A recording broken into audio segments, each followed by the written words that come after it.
thoughts, mindfulness, and ideas.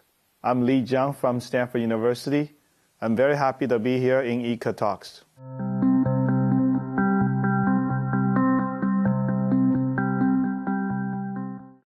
Long story short, now I'm going to tell you how the Stanford design thinking was developed at Stanford. It all started around 1960s when Stanford opened the first industrial park in the world. The idea is from the dean of Stanford School of Engineering. His name is Terman. Terman was treated as the father of Silicon Valley. Why?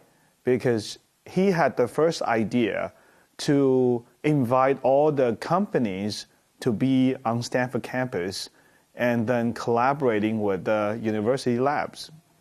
When this collaboration started, then people realized there's a big conflict between the research society and the industrial people. And it's not easy to turn a pure technology into a useful product because the researchers in the school think very differently than those product managers. And then at this time, around this time, 1960s, the design thinking was born. That's kind of like a bridge between the technology and the product and how you design something. And so the design thinking class started at Stanford around 1969. So that's when it was formed. So next year, we will turn into the 50-year mark. And then it all gets started around that time, and then it become bigger and bigger. So first of all, I have to say, this is a very special class for graduate student. It is not teaching any theory. It is teaching the design thinking methodology. But how to teach that? It has to go through a real project, a project from the industry. So this class from the day one, it has a lot of companies surrounding this class. Every year, there will be around 10 projects selected from these companies to Stanford. And then in the 1980s, all the projects are considered to be local projects, which means that there's only one Stanford team working on this project. So for example, usually it's 3 or 4 students plus the teaching team. For example, a BMW project or a Porsche project, they will give a real project to the class, and then we will find 3 or 4 people working for this one company. And then usually we'll have 10 projects every year. After 1990s, a lot of other universities found that this design thinking methodology is very powerful, so that they want to teach the same thing. Then they come to Stanford, learn from Stanford, and then they started this collaboration with Stanford, which means that one company come in, they will have 2 design teams working for the same project, one at Stanford, the other one is at the remote university, for example, Technology University of Munich. Not all the projects are international projects. Some of them, maybe like 50%, like 5 out of 10 projects are international projects. We also have local projects. And then after that, the community realized, well, not every project needs Stanford to be involved. Then, for example, Technology University of Munich start to work with KIT in Germany, right? They're kind of close. And they said, well, how about we work together on some projects? Then it turned into a star kind of shape into a mesh. And that's where we really become a network and alliance. That's roughly around like 2000. That's when Sugar was born. It's a big network of almost like 30 different universities from 20 different countries to work for all kinds of different companies using the same methodology, which is the Stanford design thinking.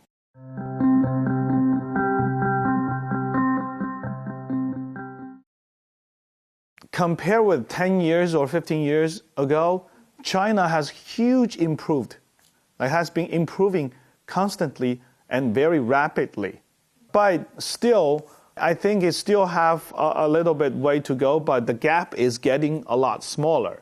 And then also, the reason the Stanford D School is so popular, this name is so popular in China, is that people really pay attention to design and the design thinking.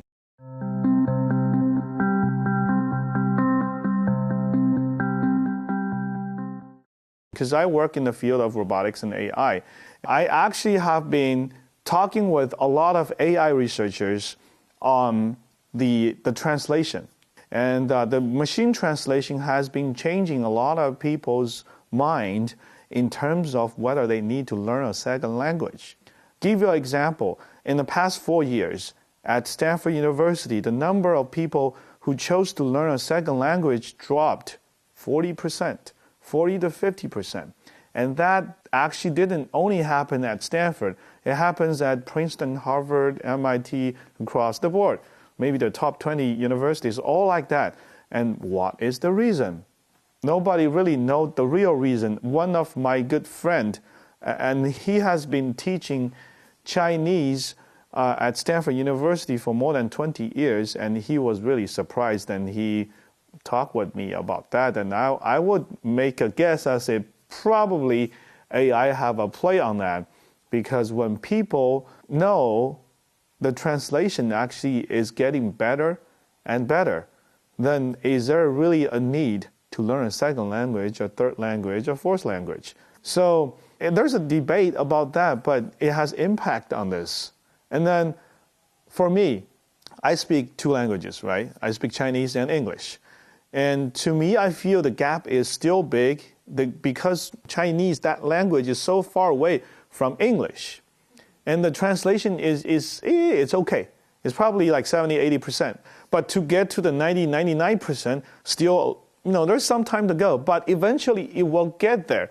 However, I feel in terms to have a very deep communication with your friends, if we want to be friends, then I cannot really use a translation device. We have to speak the same language at the same time. I cannot say something and wait until this translation machine to translate to you, and you speak another something, and then I just wait. So that really doubles the communication time, right? I don't think that will work. However, it will solve maybe 80% of the problem. For example, if you want to just go out and visit another country, order food, that's totally fine. This thing can help you. Well, for younger generations, will they change their way to speak to adapt their way to AI? It's very possible, because think about it. Different generations speak differently. And the younger generation now, when they type on the phone, they type, all these very short LOL. Like at first, what is that? But their generation understand that. And then when you get used to speak with AI, then you might change your way of speaking so that the AI can better understand you. And the AI will change the way people speak, and that's possible. Then maybe it become easier for AI to do this translation. So yeah, it's an uncertainty.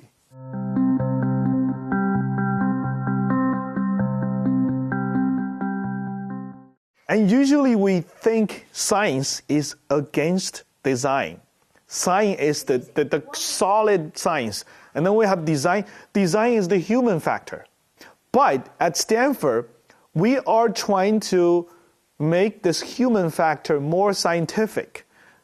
That's why the Stanford design thinking is so important, is that make a good design, you need innovation. You need creativity. Basically, we're teaching how to be more creative.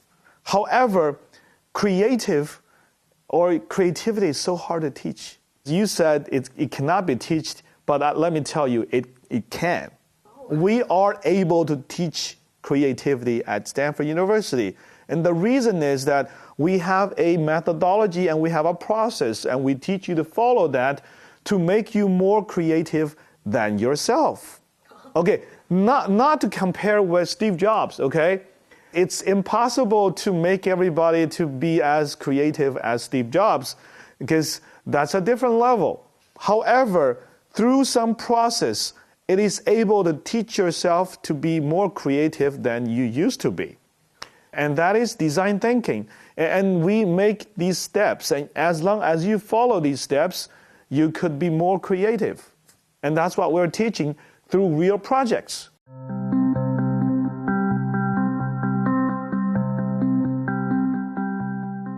It's not really about this student in the design group. I generally can see there is a difference between the Chinese student or the student from the Western countries. The big difference is that the Chinese guys usually work very hard and they have very solid mathematic background and physics background. So if you gave them a very well-defined problem, bam, they solve it right now. Basically, they solve it very fast. And then when you gave them a very open-ended question, open-ended, then they kind of scratch their hair and it's like, oh, okay, then what to do? And the reason for that is that they already get used to all these problems that is well-defined.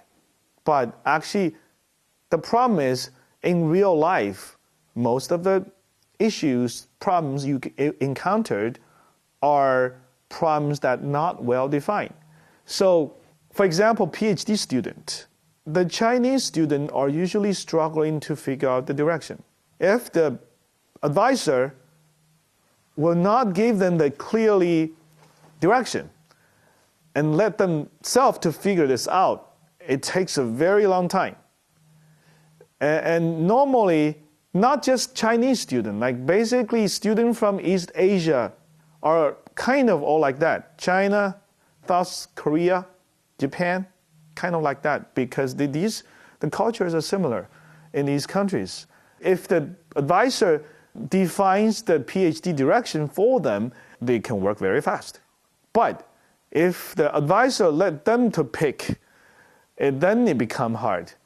I'm comparing with those Western very good students too. I think that's a big difference, but that actually also worries me, because in the future when AI kicks in, AI are able to solve these well-defined problems too, which actually overlap with the capability of the student from East Asia.